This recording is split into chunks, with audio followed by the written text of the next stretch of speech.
Ƙasar Amurka ta fitar da sanarwar cewa fa ta yi nasarar ceto ɗayan pilot ɗin jirginta da take nema ruwa a jallo bayan ta yi nasarar ceto ɗayan tun a lokacin da incident ɗin da ya faru da ƙasar Iran ta yi nasarar harbo jirginta wato F-15E wanda wannan jirgi yana ɗauke da pilot guda biyu, amma a lokacin da lamarin ya faru suka yi gaggawar ceto guda ɗaya, wanda daga bisani aka fara neman ɗayan ba a gan shi ba, har ma wasu ke tunanin ko ma ya riga ya faɗa komar hukumar dakarun sojojin ƙasar Iran, amma dai haka aka ci gaba da neman shi tsawon awanni ba tare da an gan shi ba,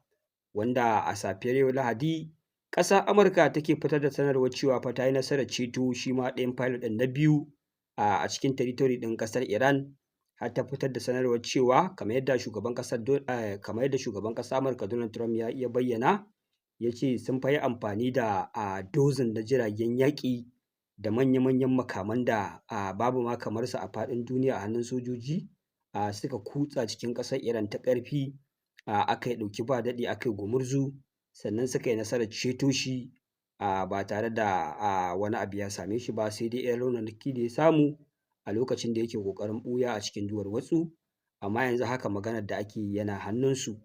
sun riga sun ceto shi, wanda shugaban ƙasar Amurka Donald Trump ya fito cikin izza ya wallafa wannan rubutu mai cike da izza,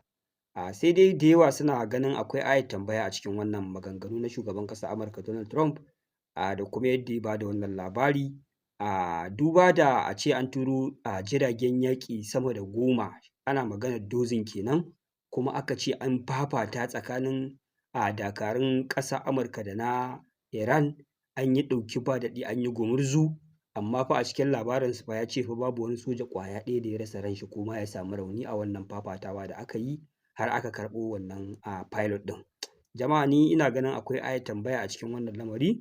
wannan labari dai ga shi nan dai shugaban ƙasar Amurka Donald Trump ne ya ba da shi,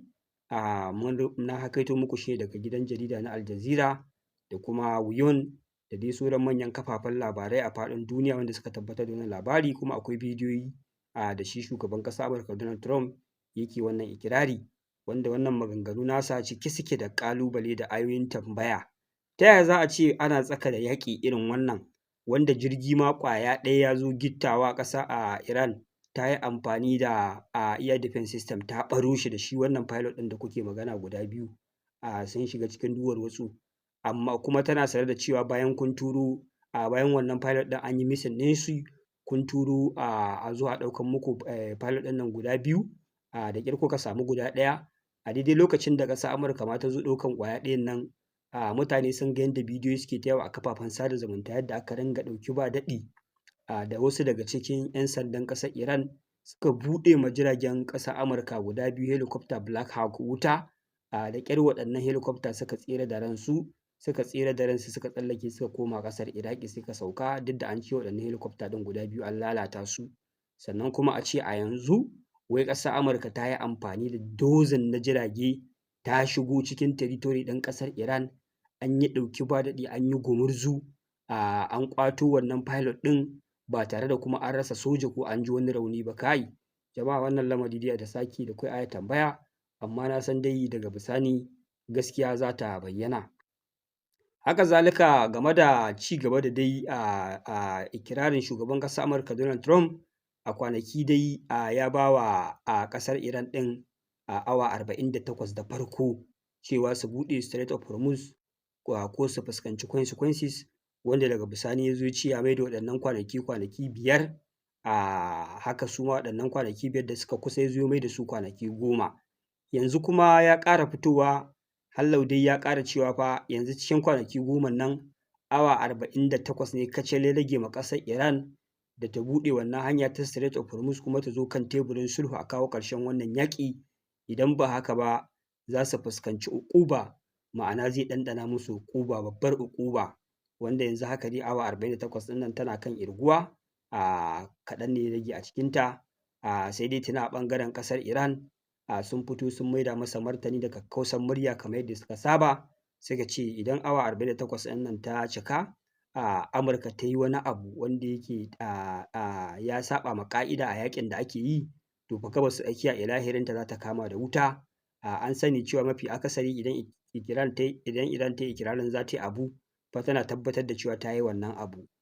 Misali tun lokacin da za a fara wannan yaƙi dama ta riga ta ce idan aka kuskura aka fara kai mata hare-hare za ta tare Strait of Hormuz, kuma mafi akasarin ƙasashen da akwai base ɗin Amurka a gabas tsakiya su ma za su fuskanci uƙuba, wanda kuma yanzu exactly abin da yake faruwa haka ake ganin shi kamar da ta yi ikirari da farko. Haka zalika a yanzu ma da aka mata wannan barazana na cewa bayan awa 48 za a bambame ta, za a mata abubuwa na uƙuba da ban al'ajabi, ita ma ta yi wannan martani, to tabbas mutane sun san cewa za ta cika abin da take faɗi. A ɓangaren ƙasar mutanen kuwa tuni dai yaƙi ya nuna cewa fa nasara ta fara samuwa a kansu. Jama'a tabbas nasara ta fara samuwa a kansu, musamman yadda a ƙasar Iran ɗin babu ƙaƙƙautawa a kullum ranar duniya, safe da rana da daddare take ci gaba da lugudan ruwan makamai masu linzami a cikin wannan ƙasa. Yaƙi ya zama musu ta gaba ta baya, ma'ana ƙasar Iran tana kai hari, sannan daga Lebanon ma ana kai musu miyagun hare-hare. Wato tun air defense system ɗinsu yana ƙoƙari yana tare wasu makamai, yanzu ya zama da cewa ya yi weak sosai, baya iya tare makamai kamar yadda ya kamata, wanda hikimar da aka saka a nan shine mafi akasari daga ƙasar Lebanon idan Hezbollah suka jefa kamar makamai masu tarin yawa, air defense system ɗin ya yi ƙoƙari ya kakkaɓo wasu a lokacin da ya fara gajiyawa, su kuma ƙasar Iran sai su harba makamai masu matuƙar hatsari da dama ko da ma air defense system ɗin lafiyar shi ƙalau baya iya tare su, musamman cluster munition ɗin da suke harbawa, waɗannan makamai da suke tarwatsewa a sararin samaniya, air defense system ɗin ma ya rasa wanda zai tare. Da kuma Sajil, wato sabon makaminsu wanda yake kama an ce makami ne mai rawa a sama, dancing missile, shi ma suna harbawa, wanda hakan yake kawo ruɗani da shi air defense system ɗin ya gaza tare su, kuma ya ɓanna sosai a cikin ƙasar mutanen. Jiya duk wanda ya kalli labarai musamman Al Jazeera ya ga yadda dubun dubatar al'ummar ƙasar mutanen suka fito kan tituna suna ɗaga kwali, suna ɗaga hotuna mai ɗauke da firayim ministan ƙasarsu, suna Allah wadai da wannan yaƙi da ya gayyato musu da kuma yaƙi da ake ci gaba da yi, suna kira da a dakata da wannan yaƙi, wanda aka ga 'yan sandan ƙasar suna ta kama mutane suna duka suna sakawa a mota da zummar fa sai sun dakatar da su. Jama'a duk lokacin da kuka ga ana yaƙi fa, maimakon mutanen ƙasarku su fito suna murna irin nasarorin da kuke samu, suna ƙara ma sojojinku da gwamnati ƙwarin gwiwa, amma kawai a ga mutane sun fito fa suna zanga-zanga suna a daina. Jama'a wuya ake sha, wallahi wuya ake sha. Ba yadda za a yi ana nasara al'ummar ƙasa su fito suna bore suna ba sai an daina yaƙi. Kun san mutanen da tsatstsauran ra'ayi dama su ba sa son zaman lafiya, amma sai gashi a wannan karo fa su ne fa tura ta kai bango, sun ga an jefa su cikin halin ƙaƙanikai, ƙasarsu sai rugujewa take yi, kuma yaƙi yau zai ƙare gobe zai ƙare, yaƙi fa yaƙi ƙarewa. Ana ci gaba da fafatawa, suna ci gaba da shiga ha'ula'i, don haka ne suka fara neman ma kansu mafita, suka fito suka fara zanga-zanga suna fa sai an daina yaƙi. Shi ne gwamnati ta ɗauki matakin kama su, aka ci gaba da azabtar da su, wasu kuma ana kai su gidan yari ana garƙamewa. Yaƙi dai ya saka Amurka cikin tsaka mai wuya, babbar tsaka mai wuya. Abubuwa da dama da suka faru a ƙasar Amurka a wannan yaƙi kawai da ta yi Iran ya nuna wallanta, ya nuna gazawarta a faɗin duniya, ya nuna mafi akasari cika baki take. Kai hatta ni duk nan da nake kawo muku wasu rahotannin, idan Amerika ta zo ta yi wasu bayanai na irin mataki da uƙubar da za ta ma ƙasar Iran, ni kenan ina ɗan karaya wani lokaci in ce to, amma daga baya da na fahimci kawai salo ne na amfani da kalaman baki da farfaganda da kawai headlines ɗin labarai da za su tsorata abokin faɗa, kawai sai na gane cewa fa mutanen nan duk me ake cewa ne cika bamban ne, labari ne kawai a fatan baki. Asalin ƙarfin da suke ikirarin suna da shi duk ƙarya ce, babu wani ƙarfi. Kuna da ƙarfi aka shafa sati sama da 3 ana gwabza uban yaƙi tsakaninku da ƙasar Iran, kuma ku biyu ita kaɗai, amma a ce har yau kun gagara nasara, sai ku ce bayan awa kaza ne za ku iya wani abu da za ku kawo ƙarshenta ko ku rusa ta. Duk wannan labari ne. Ga shi nan wannan yaƙin da ake yi ya janyo har kuna iya canza hukumomin tsaron ku nuna gazawarsu, sun kasa kawo muku buƙatun da kuke so ku cimmawa a ƙasar Iran. Ya kamata mutane su fahimci waɗannan. A lokacin da suke da kafafen sada zumunta, suke da kafafen labarai, duk wani motsi za ka ga suna yaɗa shi cikin ƙanƙanin lokaci, ta yadda za su rage wa mutane ƙwarin gwiwa, ku karaya gaba ɗaya ku ji cewa kamar ma ba za ku iya ba. Wannan shi ne salon da suke amfani da shi. Amma magana ta gaskiya, asalin ƙarfin idan ana fafatawa shi ne yake determining ɗin wa yake nasara wa yake rashin nasara. inda a labarai ake yanke hukuncin yaƙi, to ina jin kafin a fara yaƙin nan ma an riga an yi nasara akan ƙasar Iran, amma da yake a filin daga ake gane jarumi, sai ku ga cewa sun fito sun ba da labari, mun rugurguza ƙasar, mun kashe kowa, mun rusa sojojin sama, mun rusa sojojin ƙasa, mun rusa rumbunan makamai, yanzu babu komai saranda kawai ya rage su yi. Washe gari kawai sai a ga mummunar retaliation wanda ya girgiza duniya. Kamar ranar Juma'an nan da ta gabata, ina jin tun da aka fara yaƙi da ƙasar Amurka da wata ƙasa, a rana ɗaya ba a taɓa samun nasara irin wacce aka samu akan ƙasar Amurka ba, wanda fa ranar fa sai da shugaban ƙasar Amurka ya fito irin wannan labarai na izza da ba da ƙwarin gwiwa ga sojojin ƙasar Amurka da duniya, irin cewa komai fa ya ƙare, sun riga duk nasarar da suke nema sun samu. Kawai fa shi ne ranar Juma'an nan aka ga ƙasar Iran ta yi amfani da air defense system ta ɓaro wannan jirgi na F-15E, sannan kuma ta ƙara ɓaro wani kuma A-10C Warthog a kusa da Strait of Hormuz, wanda shi ma wannan jirgi ta ɓaro shi, sai dai tana ɓaro shi ba daɗewa suka samu suka ceto matuƙin wannan jirgi. Haka zalika akwai wasu drones Rafah drones masu tsadan gaske da ƙasar Iran ɗin ta samu, duk ta ɓaɓɓaro duk a wannan rana. Ta yi musu munanan ɓanna kala-kala a wannan rana,